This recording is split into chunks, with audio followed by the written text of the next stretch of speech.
네버랜드 신드롬 들어보셨습니까? 예, 들어보았습니다. 무엇이죠, 그게?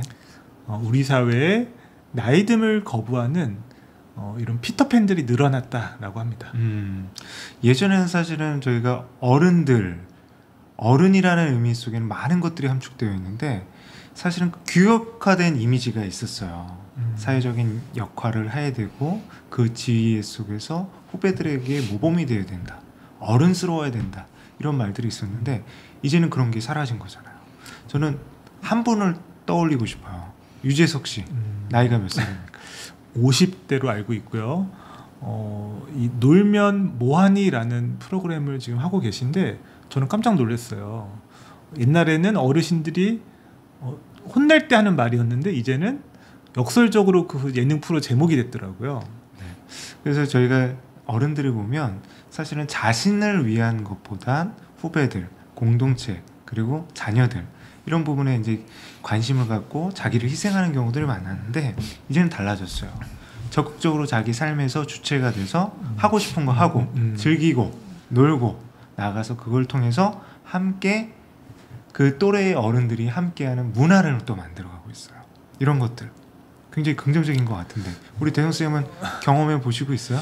그러니까 예전에는 그 나이에 어울리는 나이값 해야 된다라는 게 있었어요. 그래서 이제 저도 40대이고 근데 중년이다 보니 근데 그 자리에 어울려야 되는데 저는 사실 아직도 이거 자전거 타는 거 좋아하고 강아지랑 노는 거 좋아하고 아직도 그러고 있습니다. 그건 어른들 다 그거는 나이대가 상관없어요. 이거 좀 오해하고 있는데 이제 네버랜드 신드롬에서 말하는 네버랜드는 우리가 과거에는 이게 어른들의 문화야?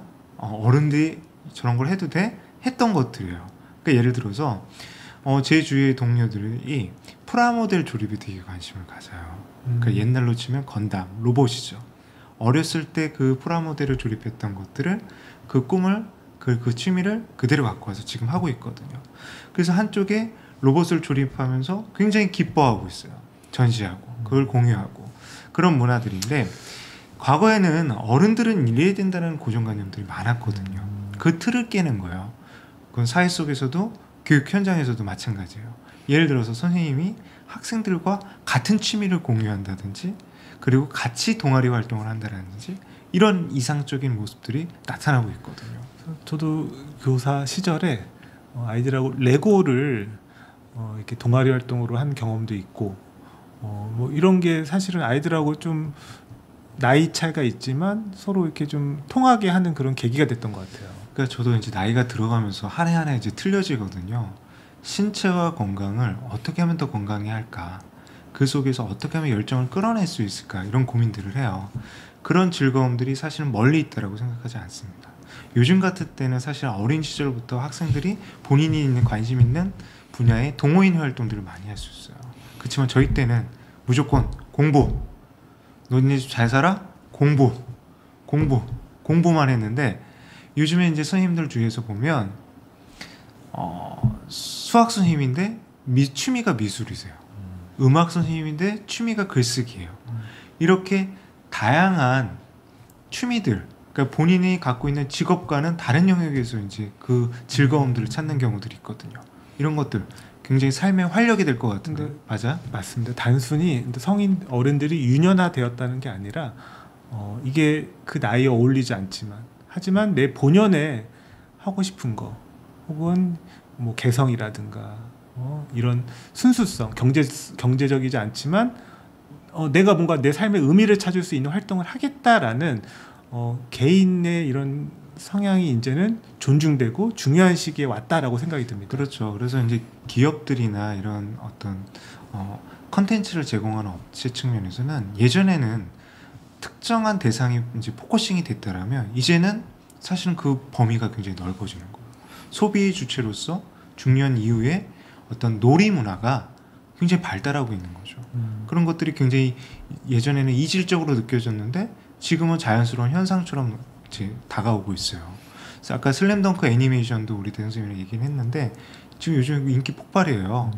아빠랑 아들이랑 같이 손잡고 본다는 거예요. 이런 것들 앞으로 우리 학교에서는 어떤 식으로 나타날 것 같으세요? 학교 교육에 있어서 이제 단순히 우리가 국가교육과정이나 뭐 학교교육과정에서 정해진 거를 가르치는 게 많이 있잖아요. 이제는 개인의 취향이나 성향을 많이 고려를 해야 되는 시기가 왔다. 그리고 이제 흥미, 우리 유년 시절에서 가장 중요한 게 놀면서 배운다. 교육적인 의도가 아니라 놀면서 재밌게 놀고 했는데 알고 봤더니 어떤 걸 배우는 게 있잖아요. 그런 것처럼 학교 교육에 있어서도 아이들의 흥미도 고려하고 또 협력해서 놀다가 어떤 학습이 이루어질 수 있는 그런 준비가 좀 필요하다는 생각이 드네요. 대현 선생님 역시 장학서로서 이제 전체적인 조망을 해주시네요. 근데 저는 이렇게 생각을 해요. 단순하게 보자. 학교 현장에 다양한 역할 모델이 나올 수 있겠다. 다양한 빛깔이 있는 교사들이 다양한 교육과정을 운영할 수 있겠다라는 생각이 들어요. 아까 우리 대성 쌤에도 저희 컨텐츠를 촬영하기 전에 한 선생님의 유튜브를 보여드렸어요. 근데 그 선생님은 프로댄서 이상의 춤 실력을 갖고 있더라고요. 그리고 그 춤을 계속 연습하시고 그 분야에 관심을 가지시는 것 같아요. 근데 그 선생님의 그런 개인적인 활동이 개인의 영역에 머물러 있는 게 아니라 학생들과의 어떤 동아리 활동 그리고 행사 활동에서 함께 한다라는 거죠. 그러니까 졸업식을 같이 준비하고 학기 공연을 함께 하고 예전에 선생님들은 자 너희들 연습해 너희들이 주제 정해 너희들이 알아서 해 이렇게 했다라면 이제는 그 일원으로서 학생들과 눈높이를 함께 할 수 있다는 거예요. 그래서 저는 이런 부분이 장려돼야 되지 않을까 이런 생각을 하게 돼요. 그래서 저도 이제 고교 학점제에서 근데 선생님들이 한 명의 선생님 여러 개의 교과를 개설해야 되는 상황이 왔다고 합니다. 그리고 여러 가지 부전공도 익히셔야 되는데 이런 네버랜드랑 조금 연관을 져서 교사가 다양한 자신의 전공 교과를 좀 더 확장해 간다거나 또 다양한 영역에서 전문성을 키워서 아이들한테 교육에 접목한다면 우리 아이들 교육에 좀 더 효과적이겠다.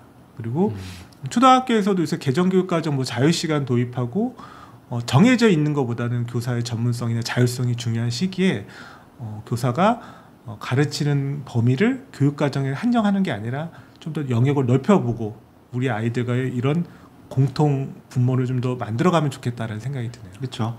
그러니까 우리 대현 선생님이 잘 말씀해 주셨어요. 그런 게 교육 현장의 역동성을 강화한다라고 생각을 합니다. 학교라는 조직에 대해서 항상 말씀하세요. 학교는 곧 없어질 것이다.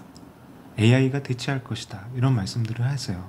근데 학교에서의 핵심은 관계성에 있다라고 보거든요. 상호작용성이 있다라고 생각합니다. 어떤 선생님들 간의 세대 간의 어떤 경직성이나 그리고 선생님들 간의 경직성, 선생님들과 학생들 간의 어떤 단절보다는 이런 학교 속에서 공유할 수 있는 문화가 형성된다는 건 굉장히 의미가 깊을 것 같아요. 그리고 그것이 학교를 살아있는 환경으로 만들 것 같다는 생각을 하는데 근데 이런 반면에 우려스러운 부분도 있다면서요. 그러니까 네버랜드 신드롬에 갇혀서 자신이 좋아하는 거에만 갇혀 있고 좋아하는 것만 해야겠다. 그리고 책임은 지지 않으려고 하는 그런 성향이 강해진다고 해요. 그래서 학생 교육에 있어서도 본인의 취미나 본인의 영역에서만 아이들이 성장하는 게 아니라 다양한 사회 구성원들과 교류하고 서로 이해하는 그런 교육도 좀 중요할 것 같습니다. 저희가 예전에 나노사에 대한 얘기를 했었잖아요. 어떤 개인의 점조직화가 강화될 거라는 거예요. 저는 이런 생각들을 해봐요. 일본에 오타쿠라는 그런 문화가 있다면서요. 저희는 오타쿠 좋다 이겁니다. 그렇지만 그 오타쿠들 간에 소통이 활발하게 이루어져야겠다. 개인으로서의 미션, 즐거움 중요하다고 생각을 해요.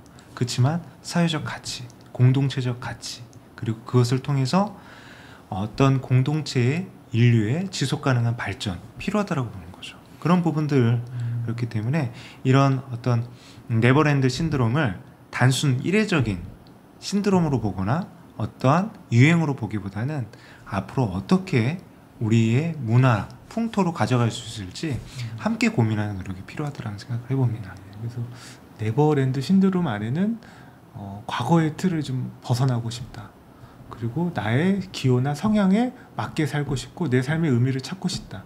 그리고 학교 교육에 있어서도 우리 아이들도 그런 각각의 개성이나 진로 적성도 좀 존중하는 교육으로 나아가길 기대하겠습니다. 행복한 교사가 행복한 아이들을 만든다.